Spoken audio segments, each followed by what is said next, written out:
कमये मूर्ति सज डोंगरी ऊपर बमलोई बिराज पब कमये मूर्ति सज तरस करे बदन हुल सते जगमग जगमग भुवन करते तरस करे बदन हुल सते जगमग जगमग भुवन करते छत्तीसगढ़ के भाग जगा दे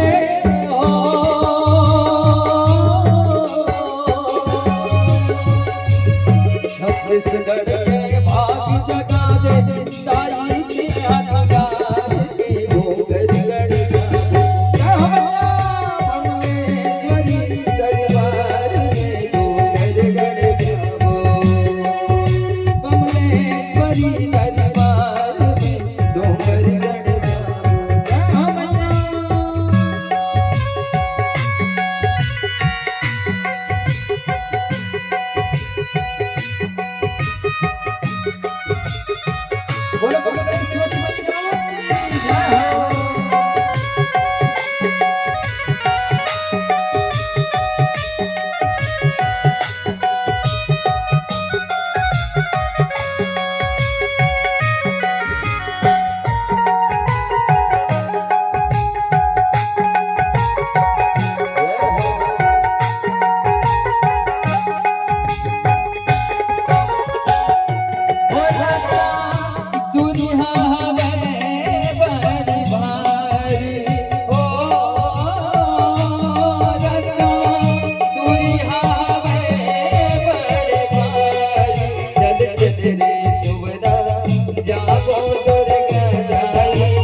बोलो बबलेश्वरी मैया